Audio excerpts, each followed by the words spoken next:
क्या ये Franklin Templeton के सभी बॉन्ड फंड्स का सारे पैसे डूब गए? अभी के लिए तो वही क्वेश्चन है कि हमारे इन्वेस्टमेंट का क्या होगा। आइए जानते हैं निखिल भाई। क्या ये लगता है कि ये जो फ्रैंकलिन में जो इश्यू हुआ है उसके जो 6 फंड बंद हुए हैं, मतलब ऐसा है कि ये पैसा नहीं आएगा, उसका इफेक्ट ऐसा होगा कि सारे दूसरे म्यूचुअल फंड का भी इस फंड का पैसा नहीं आएगा, या डेट मार्केट में क्या उसका इफेक्ट होगा? मतलब लग रहा है कि ये बहुत सारा लॉस हो रहा है, तो इसका क्या है? नमस्कार दोस्तों। सबसे पहले आइए समझते हैं कि ये विषय, चिंता का विषय डेफिनेटली बन चुका है। फ्रैंकलिन टेम्पल्टन में 6 स्कीम उन्होंने बंद कर दी है। उन 6 स्कीम में नए पैसे नहीं ले रहे हैं और उन्हीं 6 स्कीम में ये पुराने जो पैसे, पुराने निवेशकों के जो पैसे हैं वो भी वो लोग वापस नहीं दे रहे हैं। पर इसको हम समझते हैं, आजकल जो हमारा पैंडेमिक इश्यू है, जैसे कोविड है, तो फ्रैंकलिन टेम्पल्टन का आपका प्रश्न बहुत ही वाजिबी दिख रहा है कि फ्रैंकलिन टेम्पल्टन की जो 6 स्कीमें हुआ, उसका कोविड का इश्यू, उसका संक्रमण बाकी सारे म्यूचुअल फंड में आएगा या नहीं आएगा। मेरे हिसाब से ये डेफिनेटली बहुत ही वाजिबी क्वेश्चन लग रहा है मुझे।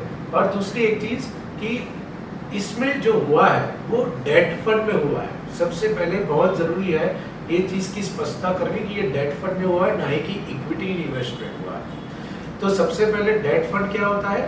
डेट फंड माने जो triple rated companies, triple rated bonds और डबल ए माइनस, ऐसी हर एक अलग अलग कैटेगरी की कंपनीज आती है, वहां पे निवेश होता है। और उसी में से 6 स्कीम है जहां पे फ्रैंकलिन टेम्पल्टन ने पैसे इन्वेस्ट किए थे, पैसे उन जरूरतमंद कंपनियों को दिए थे और वहां से पैसे नहीं आए। पर सबसे बहुत ही इम्पोर्टेंट चीज जो जानने की जरूरत है, वो उनके पोर्टफोलियो में 100 रुपए के निवेश में से 85% portfolio double A minus category के कॉर्पोरेट बॉन्ड फंड्स में निवेश किए गए थे। अब आप समझिए कि डबल ए या डबल ए माइनस मतलब कि वहां पे हम थोड़ा रिस्क ज्यादा ले रहे हैं। ऐसी कंपनी है जिनकी क्रेडिट हिस्ट्री या फिर ऐसी कंपनी जिनके पैसे जल्दी दे पाने की कैपेसिटी कम है, पर उसकी वजह से उनको ब्याज ज्यादा मिल रहा था, इंटरेस्ट ज्यादा मिल रहा था। अब ज्यादा इंटरेस्ट कमाने के लालच में, ज्यादा इंटरेस्ट कस्टमर को देने के इंटेंशन से फ्रैंकलिन ने ऐसी कंपनी में पैसे निवेश किए थे। पर आज जब एक साथ विड्रॉल आया, उस वक्त लगा कि ये सारे पैसे, ये सारी चीजें हम एक साथ नहीं दे पाएंगे, इसीलिए निवेशकों के हित में उन लोगों ने नए पैसे और पुराने पैसे को स्थगित कर दिया है और अभी वो सारी कंपनियों से पैसे वापस लेंगे और सारे निवेशकों को पैसे वापस कर। तो आपके हिसाब से लगता है कि चिंता करने का विषय नहीं है, पैसे तो बिल्कुल वापस आ ही जाएंगे, ऐसी कोई दिक्कत नहीं है? जी बिल्कुल।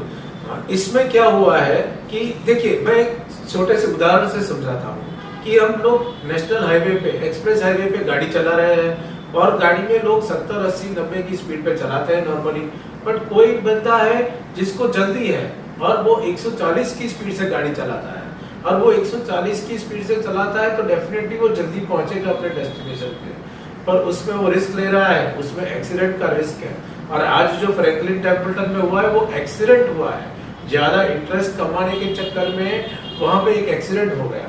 सो दैट डजंट मीन कि बाकी की सारी कंपनियों में भी ये चीज होगी। बाकी लोग ऑर्डिनरी तरीके से गाड़ी चलाएंगे तो उसमें कोई रिस्क नहीं रहता है। उनके पोर्टफोलियो में भी ट्रिपल ए प्लस रेटिंग जो बॉन्ड्स है, डेट फंड्स है, तो वहां पे रिस्क नहीं है। तो हमें समझदारी से काम लेना पड़ेगा। बल्कि ऐसी कॉर्पोरेट्स है जो अपनी क्रेडिट हिस्ट्री को बचाने के लिए ज्यादा मेहनत करेगी।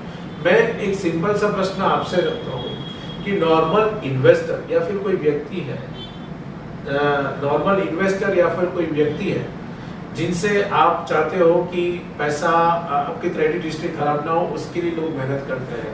तो ये तो कॉर्पोरेट है, उनकी क्रेडिट हिस्ट्री खराब ना हो उसके लिए वो कॉर्पोरेट्स भी इतनी ही मेहनत करते हैं। सो मेरा इन शॉर्ट कहने का तात्पर्य यह है कि फ्रैंकलिन टेम्पल्टन ने जो निर्णय लिया है उसमें भी निवेशकों को पैसे वापस मिलेंगे, और जो बाकी की कंपनियां हैं उनके पोर्टफोलियो अलग है, उनके रेटिंग्स अलग है। सिर्फ निवेश करते वक्त रिटर्न्स को ध्यान में मत दीजिएगा, निवेश करते वक्त पोर्टफोलियो को ध्यान में रखना जरूरी है। Triple A rated, triple A plus rated, कैसी कैटेगरी में पोर्टफोलियो है, ये भी एक बहुत ही इंटरेस्टिंग और बहुत ही कॉन्शियस रहने की जरूरत वाला क्वेश्चन है। तो मेरा वही रिक्वेस्ट रहेगा कि आप इसके ऊपर गौर करके अगले टाइम में निवेश करते वक्त निर्णय लीजिएगा। Thank you so much.